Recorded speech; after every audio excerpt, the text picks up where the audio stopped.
الحمد لله نحمده ونستعينه ونستغفره ونعوذ بالله من شرور أنفسنا وسيئات أعمالنا من يهده الله فلا مضل له ومن يضلل فلا هادي له. Dari rambutnya. Yang ketiga, menjauhi hewan korban yang ada aibnya, yang jelas aibnya. Yang keempat, berupaya untuk memilih hewan kurban yang bagus. Yang kelima, memotong hewan korban dengan tangannya sendiri, tidak mewakilkan kalau mampu.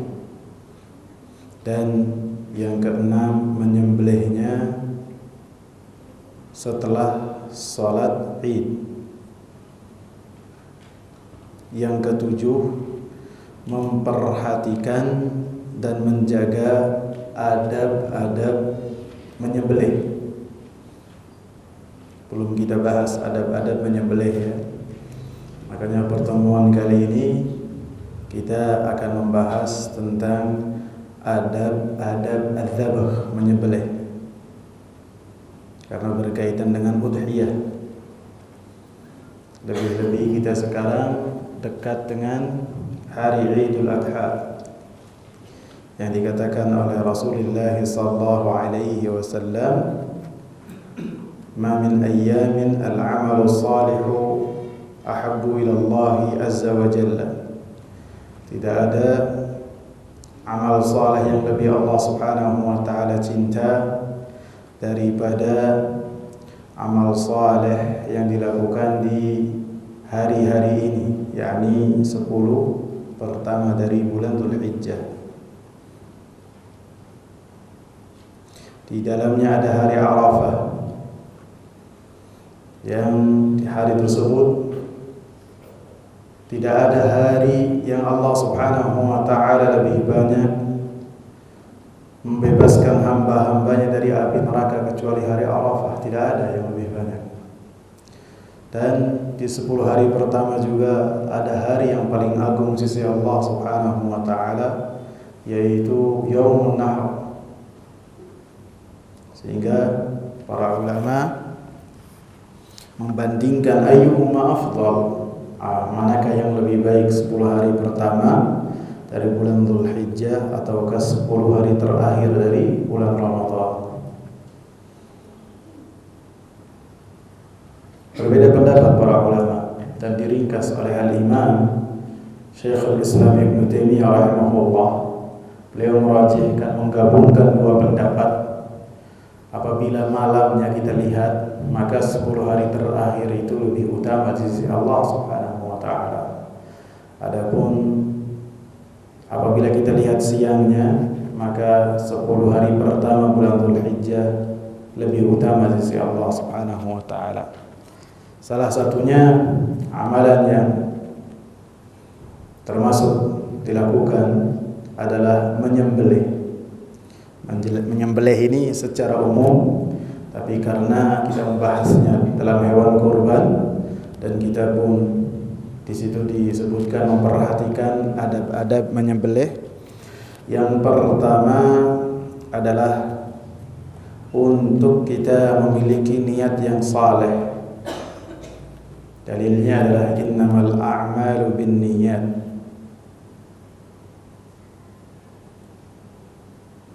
Segala amal itu tergantung daripada niatnya. Sehingga dikatakan oleh para ulama, hadis innamal a'malu binniyat mencakup semua bab dalam bab-bab yang dibahas oleh para ulama. Sehingga kita jangan bosan dalam pembahasan ini.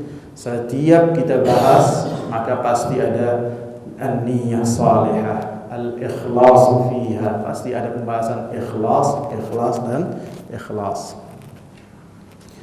Ikhlas di sini dengan makna ketika seorang menyembelih dia meniatkan dalam hatinya untuk mencari ganjaran dari Allah Subhanahu wa taala.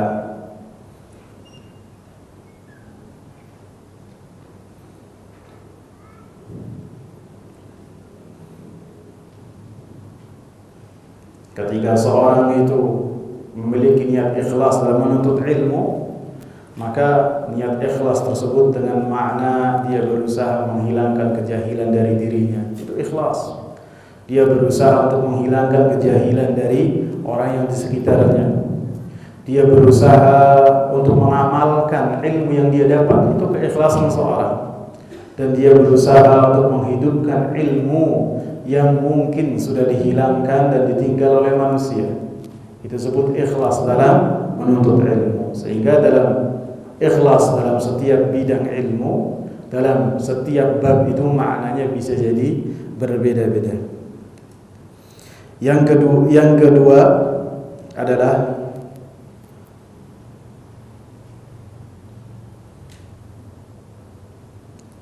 untuk kita tidak menyembelih hewan yang lagi memiliki susu yang banyak. Sesembelihan betina yang memiliki susu yang banyak atau lagi memberikan susu untuk anaknya.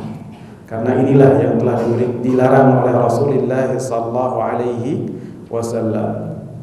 Rasulullah mengatakan la tazbahanna dzata dub. Janganlah engkau menyembelih binatang atau hewan sembelihan yang hewan sembelihan tersebut memiliki susu.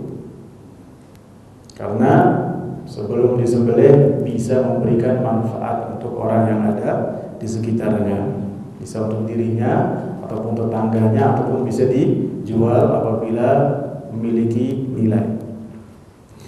Yang berikutnya adalah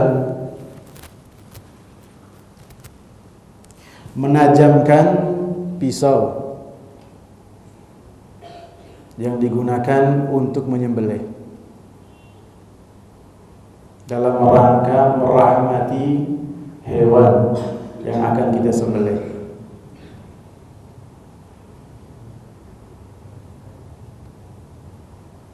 Karena apabila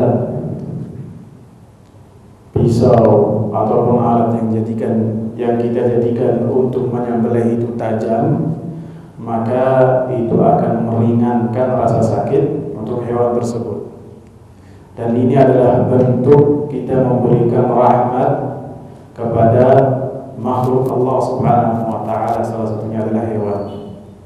Dan ini adalah salah satu bentuk kita berbuat ihsan kepada binatang yang telah Allah Subhanahu wa taala dan Rasulnya perintah. Rasulullah sallallahu alaihi wasallam menyatakan, Inna Allah Ta'ala kataba al-ihsana ala kulli syai'. Sesungguhnya Allah Subhanahu wa Ta'ala telah menentukan, mewajibkan ihsan untuk kita berbuat baik di dalam semua perkara. Fa idza qataltum fa ahsinul qitlata. Apabila kalian membunuh, maka fa ahsinul qitlata. Kalian berbuatlah ihsan dalam membunuh. Jangan setelah membunuh, misalnya dalam berjihad fisabilillah, yang ketika itu mengangkat senjata bentuk perintah dari Allah Subhanahu wa taala, setelah musuh itu terbunuh kemudian kita mencincang-cincangnya, tidak boleh. Tapi idza qataltum, kata Rasulullah, apabila kalian telah menyelesaikan keperluan kalian dalam berperang tersebut, fa ahsinul qitlah, cukup tinggalkan. Wa idza dzabhtum fa ahsinul dzibhata, dan apabila kalian menyembelih, fa ahsinul dzibha, maka kalian berbuat ihsanlah, carilah cara yang terbaik dalam menyembelih, berbuat ihsanlah. Disebutkan oleh Rasulullah sallallahu alaihi wasallam cara berbuat ihsan ketika kita menghadapi hewan sembelihan, wal yuhidda ahadukum syafratahu, maka hendaklah dia itu menajamkan, mengasah pisaunya, alat sembelihannya sebelum dia menyembelih. Wal yurih dzabihatahu, sehingga dia meringankan hewan sembelihannya. Tapi dengan ketentuan adab yang berikutnya adalah an yakuna haddu syafra qabla idja'i ad-dabati lidh-dhabh. Untuk kita ketika mengasah pisau ataupun alat sembelih, maka janganlah kita ini mengasah pisaunya ketika hewan itu sudah terlentang. Misalnya sapi udah mau dipersiapkan untuk disembelih, orang 4-5 mempersiapkan perangkap untuk menggulingkan sapi tersebut, ataupun kambing. Kalau kambing satu orang cukup, ya kan, dibanting sedikit udah jatuh, udah dipegang tenggorokannya, ditarik, udah posisi seperti itu, malah ngasah pisaunya. Tidak boleh. Dan ini bukan perbuatan ihsan yang telah Allah Subhanahu wa ta'ala perintahkan. Dan ini bukan perbuatan rahmat kita, bentuk kita berbuat rahmat kebaikan kepada hewan ternak dan hewan sembelihan. Tidak boleh. Rasulullah mengatakan, ana rahmatul muhda, saya adalah rahmat yang Allah Subhanahu wa ta'ala berikan kepada umat ini. Dan bentuk perintah Rasulullah sallallahu alaihi wasallam berupa rahmat tersebut, yang pertama untuk kita mengasah pisau ketika akan menyembelih. Tapi di tempat khusus, tidak boleh di hadapan hewan yang akan kita sembelih. Kasihan nanti hewannya down. Nanti hewannya ini akan merasa mati sebelum dia itu mati. Harus diasah dulu, tapi harus mengasahnya ini jauh dari tempat hewan itu dikumpulkan. Kalau bisa di tempat tersembunyi dia mengasah pisau, ya. Ketika Rasulullah sallallahu alaihi wasallam melihat ada orang yang mengasah pisau di depan hewan yang akan dia itu menyembelihnya, maka Rasulullah sallallahu alaihi wasallam mengatakan, "Aturidu an tumitaha mautat?" Apakah engkau ini akan membunuh hewan ini berkali-kali? Karena ketika kita mengasah pisau di hadapan hewan ini hakikatnya sudah mati dulu. Sudah lemes. Belum disembelih sudah merasanya sudah disembelih. Dan ini dikatakan oleh Rasulullah, aturidu an tumitaha mautat, apakah engkau itu ingin menyembelih hewan ini berkali-kali? Halla hadatta syafrataka, tidakkah engkau itu seharusnya mengasah pisaumu, alat sembelihmu, qabla an tujji'aha, sebelum engkau ini melentangkan dan menyiapkan hewan sembelihanmu. Seharusnya sebelum hewan ini datang kau sudah mengasahnya, sehingga ketika hewan ini sudah dibaringkan, maka sudah langsung mengeksekusi atau menyembelih hewan tersebut. Dan salah satu bentuk kita itu berbuat ihsan, berbuat rahmat kepada hewan sembelihan, kita tidak boleh menampakkan pisau kita di hadapan hewan tersebut. Allahu Akbar.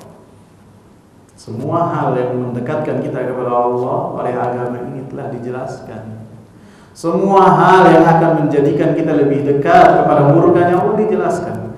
Hatta hal-hal yang berkaitan dengan menyembelih hewan, apakah kita itu membawa pisaunya di hadapan hewan tersebut, apakah tidak diatur dalam agama ini?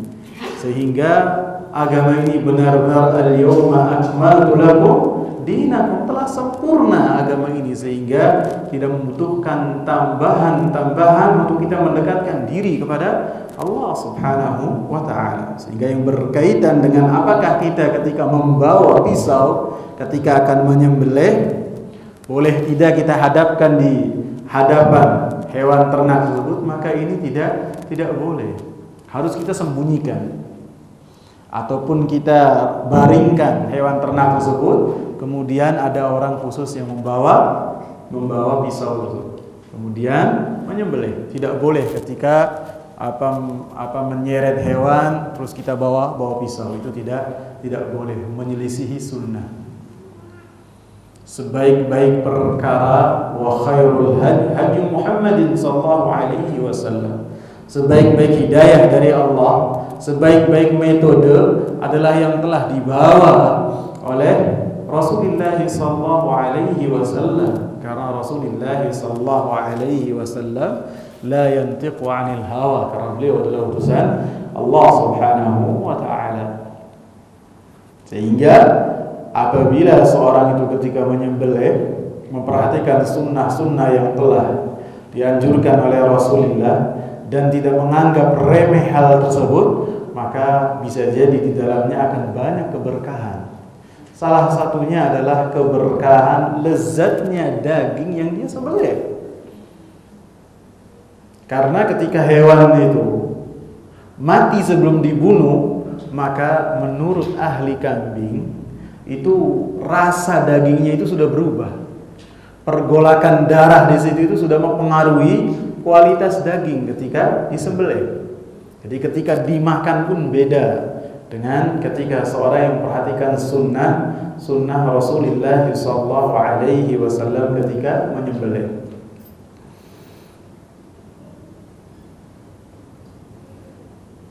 Yang berikutnya adalah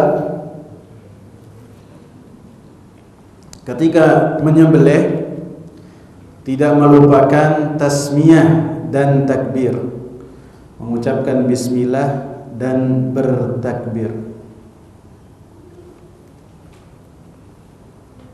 Jika ketika seorang itu menyembelih, bismillah, Allahu akbar. Apabila dia itu menyembelih langsung, maka dengan mengatakan hadza minni wa min ali, ini adalah dariku dan dari keluargaku, wa taqabbal minni ya Allah, dan terimalah dariku.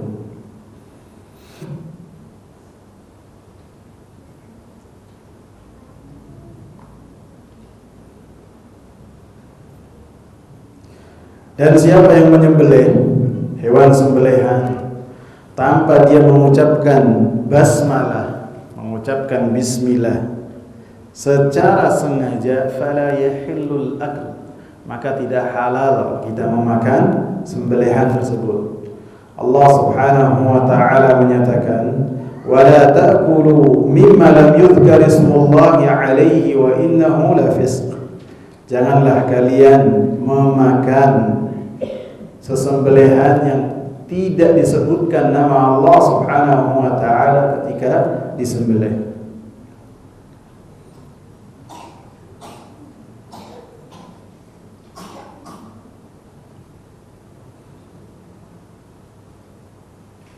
Yang berikutnya adalah inharud dam, kita mengucurkan darah, mengeluarkan darah. Ini kalau dalam catatan di sini adab yang ke-7. Di antum adab yang keberapa, ikhwah? Ke-5.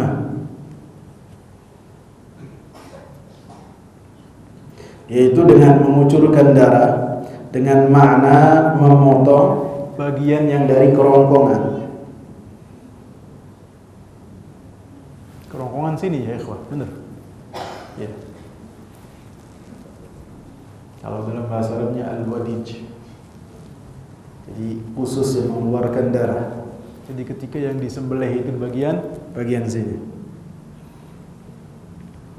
Dan alatnya apa saja selama alat tersebut bisa mengeluarkan darah dari hewan. Dikecualikan adalah yang tercantum dalam hadis Rasulullah, yang dikecualikan yang tidak boleh adalah gigi dan tulang, maka itu tidak boleh. Adapun selainnya maka itu boleh. Selama itu tajam, selama itu bisa mengeluarkan darah dari hulqum, dari dari yang ada di sini. Apa ini tadi kerongkongan namanya, benar? Apa namanya? kerongkongan ya. Iya. Jadi apabila bisa dari sini, dari wadij ini kemudian sampai disembelih, maka dengan alat apa saja, selama itu tajam, selama di dalamnya ada rahmat untuk hewan yang disembelih, maka itu boleh. Yang dikecualikan adalah gigi dan menggunakan gigi dan menggunakan tulang dalam menyembelih. Rasulullah ketika ditanya dengan apa seseorang menyembelih, maka Rasulullah sallallahu alaihi wasallam mengatakan, ma'an harad dama, apa yang mengucurkan darah, maka bisa untuk digunakan untuk menyembelih.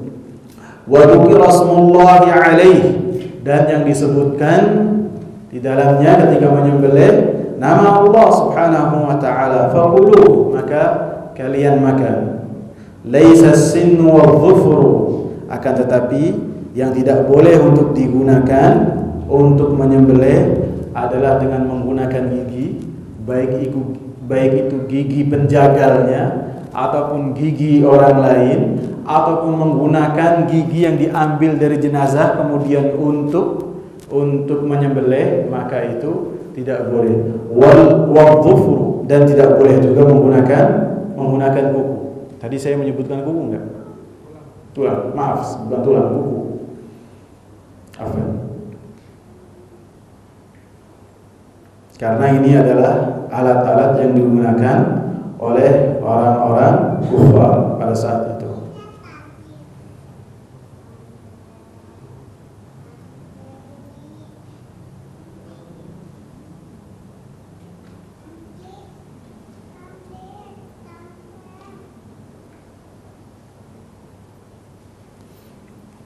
Yang berikutnya adalah adab yang keenam, yang termasuk rahmat kepada hewan dan ihsan kepada hewan sembelihan, untuk kita ketika menyembelih tidak di hadapan hewan yang akan disembelih.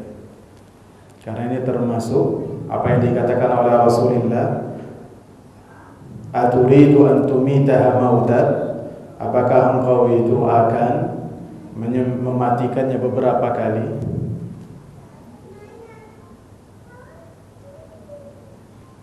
Jadi ketika disembelih di tempat khusus, dijauhkan dari hewan-hewan yang sudah dikumpulkan panitia, maka dijauhkan. Atau bisa jadi bikin tirai sehingga hewan tersebut selama tidak mendengar suara sembelihan hewan yang disembelih, maka itu bisa dengan bikin tirai. Yang jelas tidak dihadapkan dan ditontonkan kepada hewan yang akan disembelih, karena ini termasuk apa yang dikatakan oleh Rasulullah sallallahu alaihi wasallam, aturidu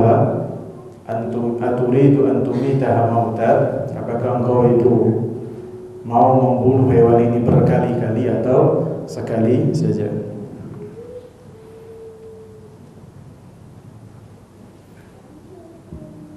Yang berikutnya adalah apabila sembelihan itu telah selesai, maka di sini disebutkan ta'ahudul asdiqa. Ini seharusnya terakhir. Kenapa di sini? Ta'ahudul asdiqa, atau adab yang ke berikutnya dulu, yaitu ketika menyembelih unta haruslah dengan keadaan berdiri. Kita tidak menyembelih unta tapi cukup mengetahuinya. Adapun ketika menyembelih yang lainnya, maka dengan menjadikan hewan tersebut berbaring. Karena kalau hewan unta itu nahar disebutnya, dengan ditusuk bagian kerongkongan bagian tenggorokannya itu ditusuk, bukan disembelih. Karena dalam ayat fasalli li rabbika wanhar, salatlah dan lakukanlah an-nahr. Nahr itu bukan sembelih, bukan dzabah, akan tetapi menyembelih hewan unta dengan cara ditusuk saja, sedikit tusuk, kemudian hewan tersebut akan lemas, kemudian akan mengeluarkan darah. Itu namanya nahr, dengan cara ditusuk. Dan disunnahkan ketika menusuk atau menyembelih hewan onta ini dengan cara nahar, tidak boleh dengan cara berbaring, akan tetapi dengan cara berdiri.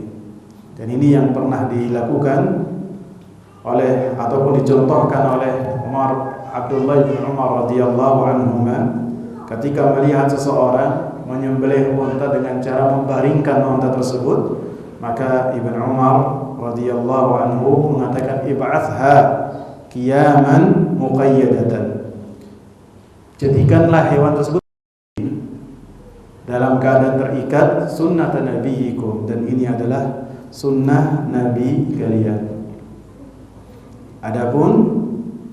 Adapun hewan lainnya seperti kambing ataupun sapi, maka dengan cara membaringkannya seperti yang telah dicontohkan oleh Rasulullah sallallahu alaihi wasallam ketika Rasulullah sallallahu alaihi wasallam menyembelih kambing, maka dzabahuma biyadihi, Nabi sallallahu alaihi wasallam menyembelihnya sendiri, wasamma wa kabbara, kemudian Nabi mengucapkan basmalah dan bertakbir, wa wada'a rijlahu ala sifahihima, dan Nabi sallallahu alaihi wasallam menginjak hewan tersebut ketika berbaring supaya tidak banyak bergerak. Kemudian Nabi sallallahu alaihi wasallam menyembelihnya. Untuk alat yang untuk menyembelih itu termasuk juga tulang dan kuku. Jadi yang tidak boleh.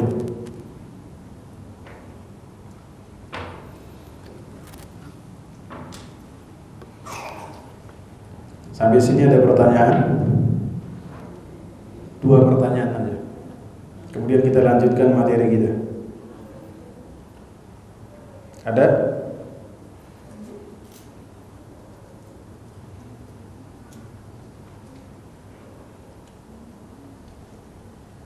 Baik, kita lanjutkan. Adab yang berikutnya setelah adab al-udhiyah, adab berkorban, adalah adab yang berkaitan dengan i'tikaf.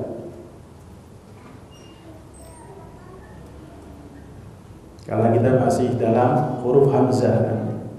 Karena judul kita kan kumpulan adab-adab Islami al-murattabah ala ahrufil hijaiyah, yang disusun dengan sesuai dengan huruf-huruf hijaiyah.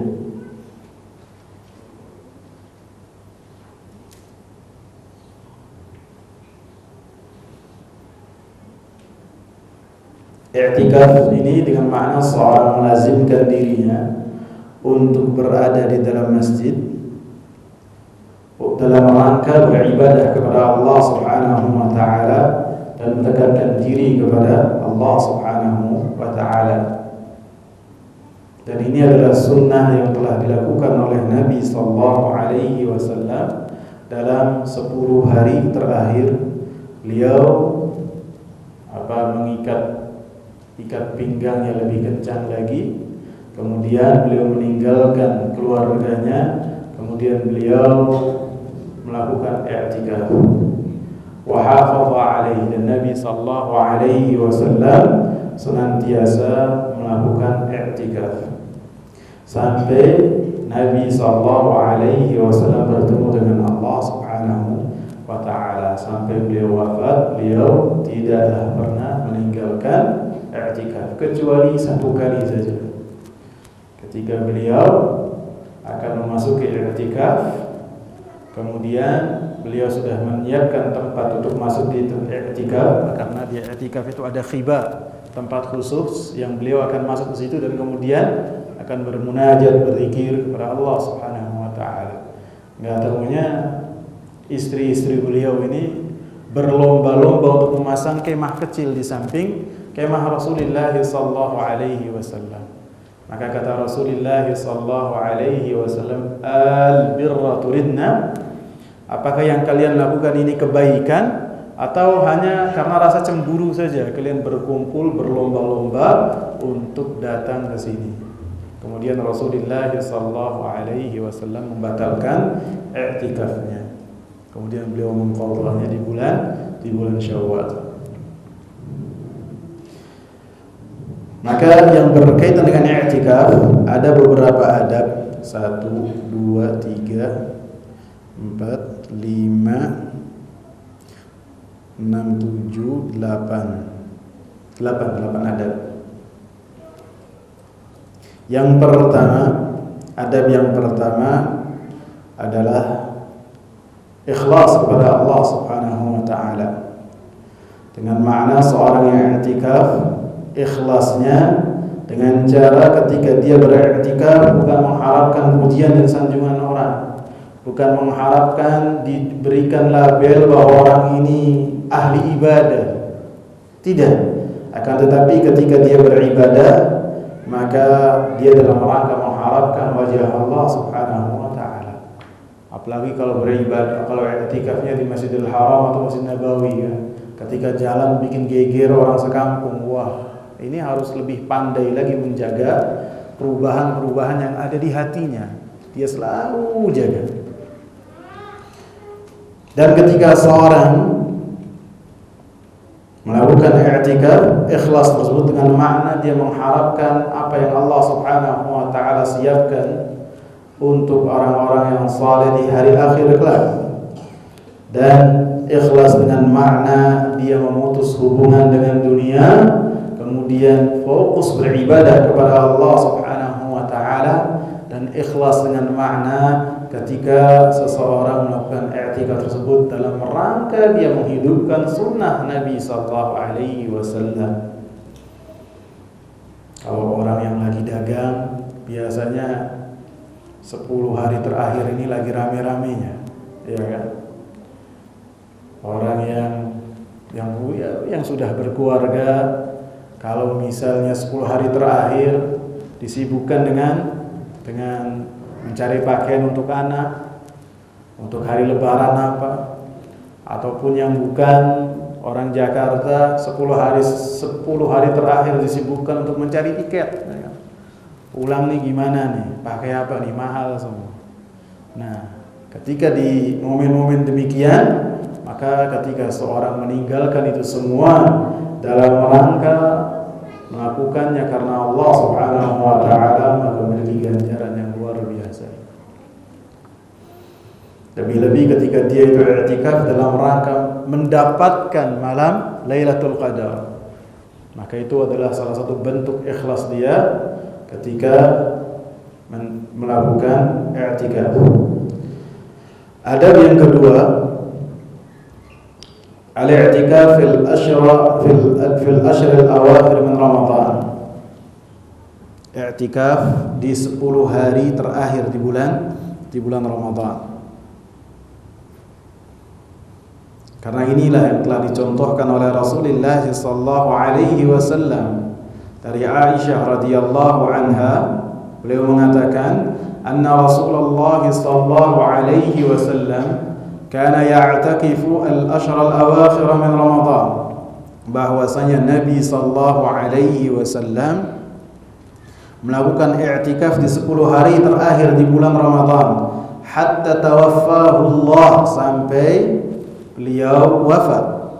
Thumma i'takafa azwajuhu min ba'dihi. Kemudian istri-istrinya melakukan i'tikaf setelah Rasulullah sallallahu alaihi wasallam wafat. Dan ini adalah yang paling afdal ketika seseorang itu i'tikaf dari 10 hari terakhir. Dan pernah juga Nabi sallallahu alaihi wasallam i'tikaf di 10 kedua di bulan Ramadan. Sehingga i'tikaf bersama Rasulullah banyak dari sahabat-sahabat beliau. Kemudian ketika memasuki malam 21, Rasulullah sallallahu alaihi wasallam mengatakan, man i'takafa ma'i faly'atakif fil ashr al-awakhir.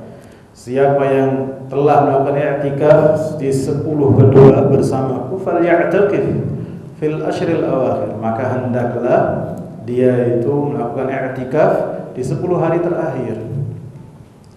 Fa inni urituha, karena saya itu telah ditampakkan oleh Allah Subhanahu wa taala malam Lailatul Qadar. Allah Subhanahu wa taala telah memberitahukan kepada Nabi sallallahu alaihi wasallam kapan itu Lailatul Qadar. Fatalaha rajulan, kemudian ketika beliau akan mengabarkannya, ada dua orang yang ribut di dalam masjid.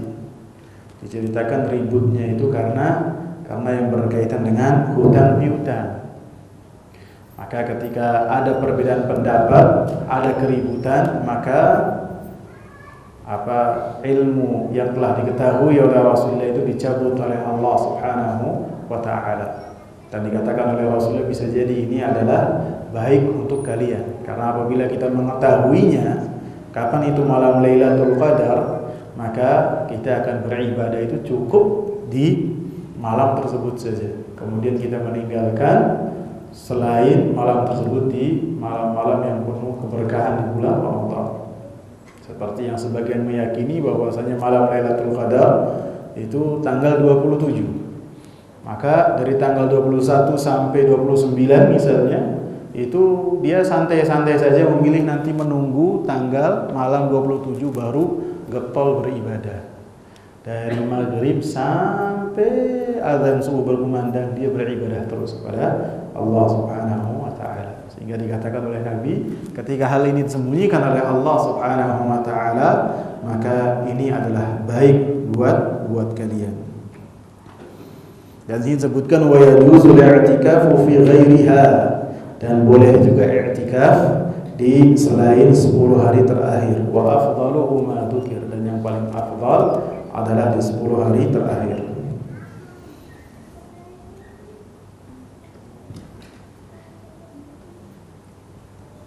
Yang berikutnya i'tikaf, adab yang ketiga, i'tikaf itu di masjid.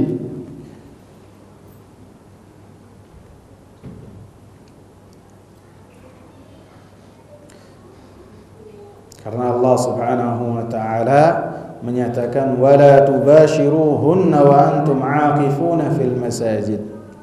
Janganlah kalian menyentuh istri-istri kalian ketika kalian beriktikaf di dalam masjid. Maka ayat ini surat Al-Baqarah ayat 187 menunjukkan bahwasanya iktikaf itu tidaklah terjadi kecuali di masjid. Jadi tidak bisa seorang itu di rumahnya kemudian dia niatnya i'tikaf, maka tidak bisa, karena i'tikaf itu hanya dilakukan di masjid. Lebih-lebih kalau masjidnya itu bentuknya masjid jami'. Masjid jami' itu adalah masjid yang dilaksanakan salat Jumat, bukan musalla. Sehingga ketika bertemu dengan hari Jumat, dia tidak keluar dari masjid tersebut, karena masjid tersebut sudah ada salat Jumat.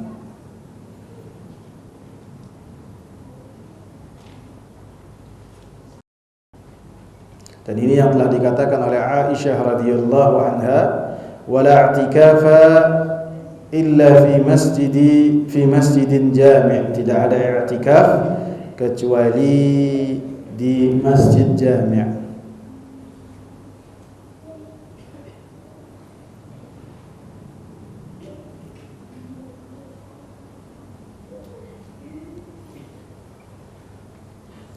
Yang berikutnya adab yang keempat, al-i'tikafu dakhil khibab atau qubbatin fil masjid. Beriktikaf ketika dia i'tikaf, ada tempat khusus yang dia itu berdiam diri di situ. Sehingga ketika dia i'tikaf itu dia menyendiri bermunajat kepada Allah Subhanahu wa taala. Tidak ketika misalnya beriktikaf kumpul rame-rame, kemudian ketika dia i'tikaf malah yang dia bicarakan masalah bisnis dan peluang bisnis setelah bulan Ramadan berlalu. Tidak. Tapi ketika beriktikaf itu bermunajat kepada Allah Subhanahu wa taala, menghabiskan waktunya dengan bermunajat, membaca Al-Qur'an, berzikir, berdoa kepada Allah Subhanahu wa taala.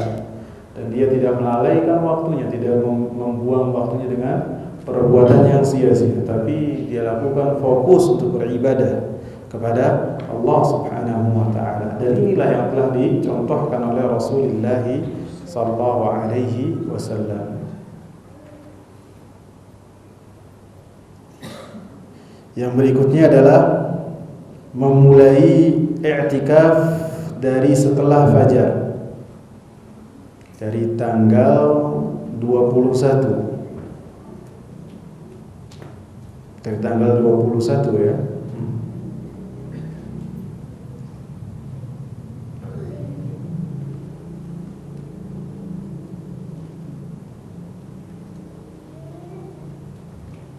Dan inilah yang telah dikatakan oleh para imam, seperti yang dikatakan oleh Imam Ibn Hajar rahimahullah. Beliau mengatakan, anna awwal al-waqt alladhi yadkhulu fihi al-mu'takif ba'da salati subhi. Waktu yang pertama ketika seorang itu memulai untuk beriktikaf adalah setelah dia menunaikan salat subuh.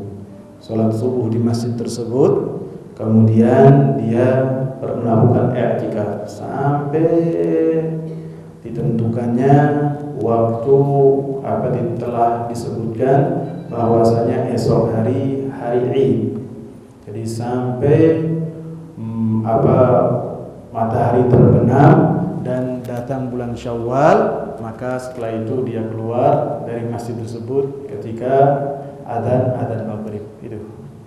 Ada para ulama yang lain yang menyebutkan adalah di subuh atau setelah sholat Id. Maka pendapat yang kuat adalah ketika maghrib telah tiba dan Syawal telah ditentukan. Dengan makna Syawal ditentukan itu apabila dilihat dengan ru'yah. Misalnya dilihat dengan ru'yah, besok adalah Syawal.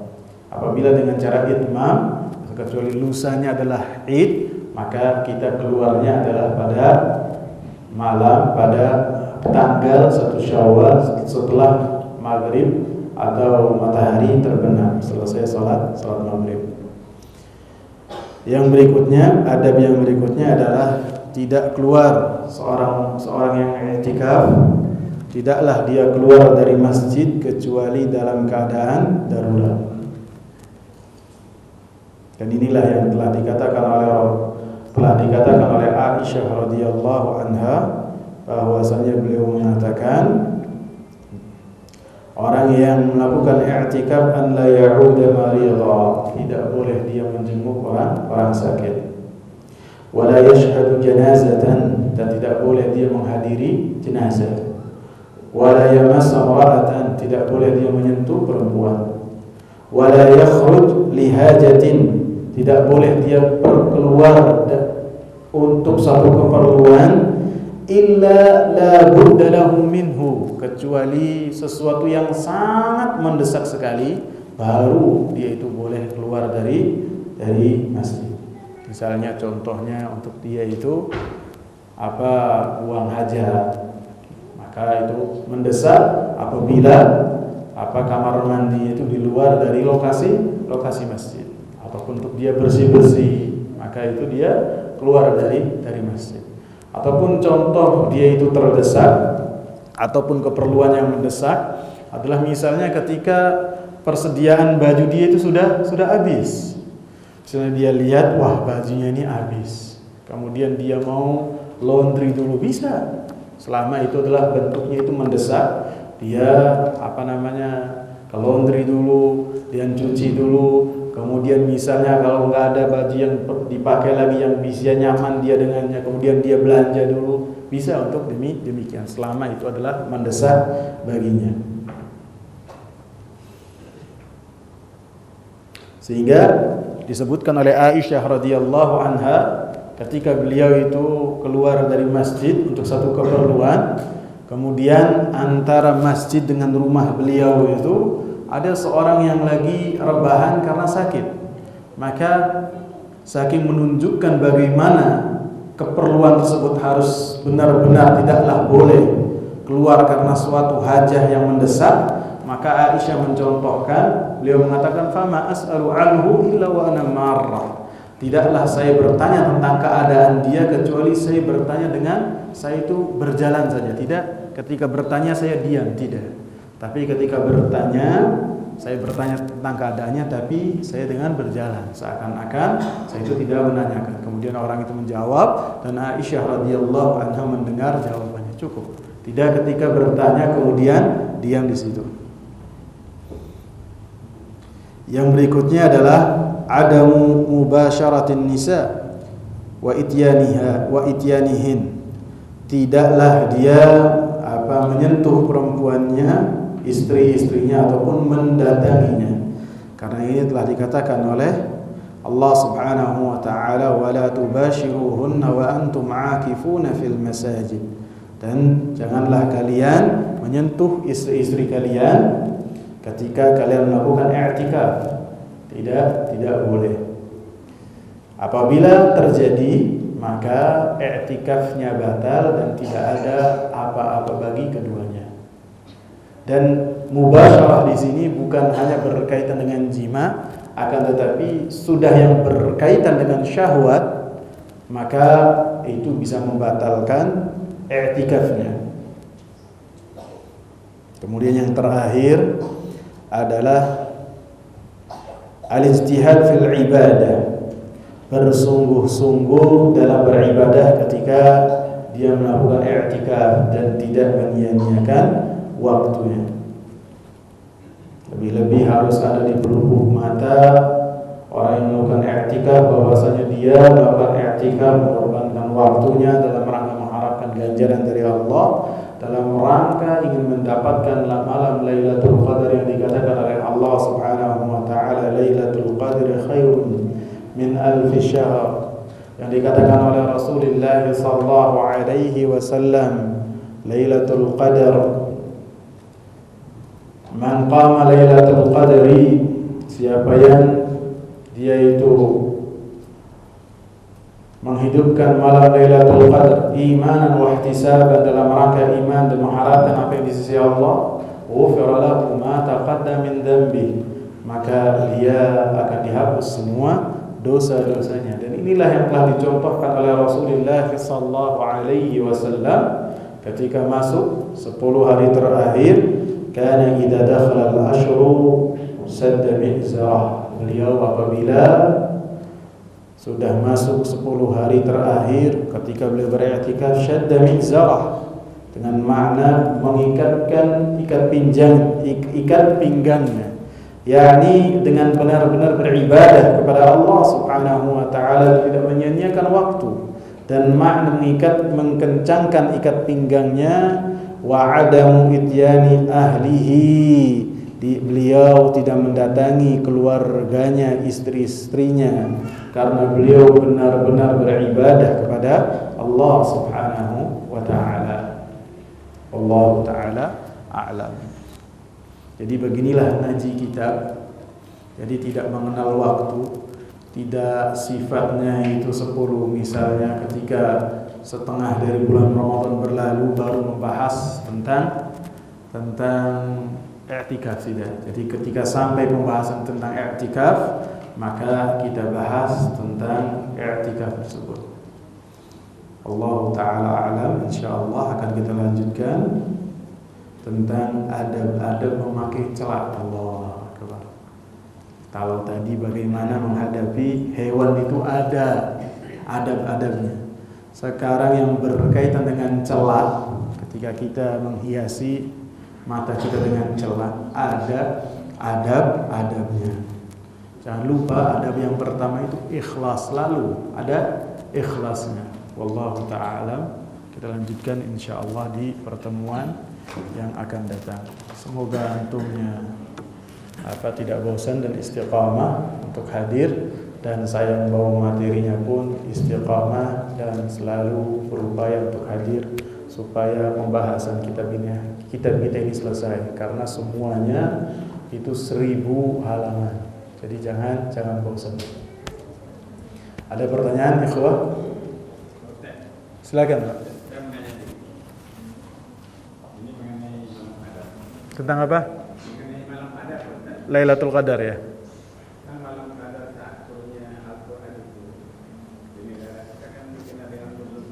Dan itu tanggalnya tanggal 17 dan malah itu diperingati di istana. Bagaimana pendapat Ustaz ini? Ya. Allah taala alam. Tentang malam Lailatul Qadar yang telah diturunkan Al-Qur'anul Karim, Maka para ulama mengatakan seperti yang tercantum dalam hadis-hadis Nabi sallallahu alaihi wasallam, ketika para sahabat mencari malam Lailatul Qadar, taharrau Lailatul Qadri fil ashril awakhir. Kalian carilah malam Lailatul Qadar itu di 10 hari terakhir. Jadi malam Lailatul Qadar itu terjadinya di 10 hari terakhir. Tidak lain dan tidak bukan kecuali 10 hari terakhir. Ditentukan lagi oleh Rasulullah fi awtari min ashril awakhir, di malam-malam ganjil di 10 hari terakhir. Dan benar yang dikatakan sama penanya bahwasanya malam Lailatul Qadar itu malam yang telah Allah Subhanahu wa taala turunkan Al-Qur'anul Karim. Jadi itu pada 10 hari terakhir di bulan Ramadan. Wallahu taala a'lam. Pertanyaan berikutnya adalah apa nih? Bagaimana hukuman untuk seorang istri yang tidak mau mengaji dan belajar Al-Qur'anul Karim?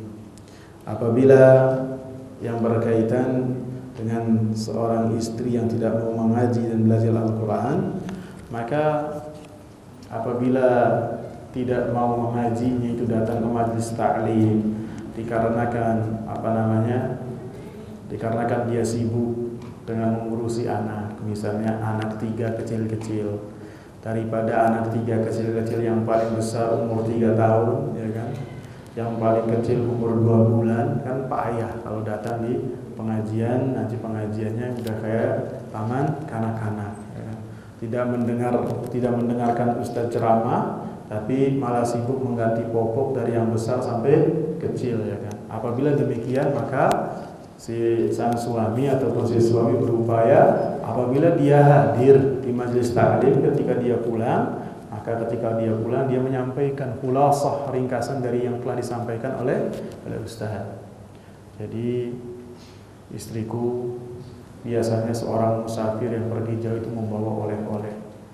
Nih, saya sebagai suamimu telah singgah di taman-taman surga di dunia.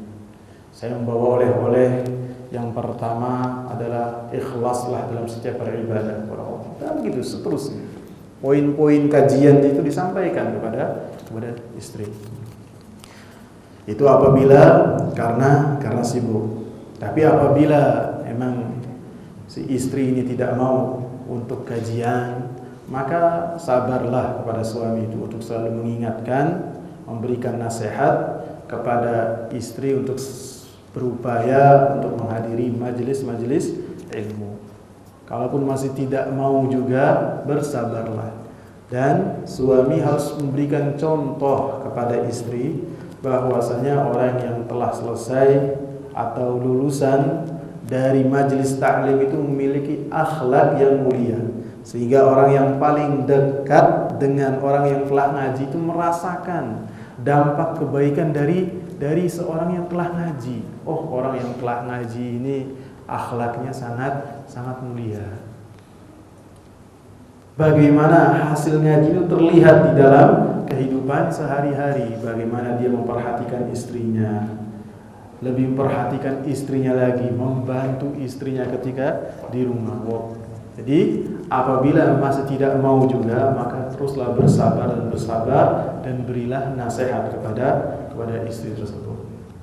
Dan jangan bosan untuk berdoa kepada Allah Subhanahu wa taala, yang hati-hati kita semua itu berada di tangan Allah Subhanahu wa taala untuk menunjukkan hati istri kita ke jalan yang benar, lagi lurus dan diridhoi oleh Allah Subhanahu wa taala. Kita kadang-kadang ketika berusaha untuk menggandeng saudara kita ataupun istri kita untuk ngaji ataupun menghadiri majelis ilmu ataupun supaya lebih mengenal lagi dakwah yang hak, kadang-kadang kita ini ikhwah takabur. Takaburnya dengan makna selalu mengandalkan kepandaian kita dalam berbicara. Kadang-kadang ketika kita memerintahkan, kita mengandalkan wajah angker ketika kita memerintahkan kepada istri kita. Mentang-mentang di bawah tanggungan kita memerintahkannya dengan keras, kemudian kita lupa kepada zat yang membolak-balikan hati hamba-hambanya. Kita lupa dan tidak berdoa kepada Allah supaya Allah Subhanahu wa taala lebih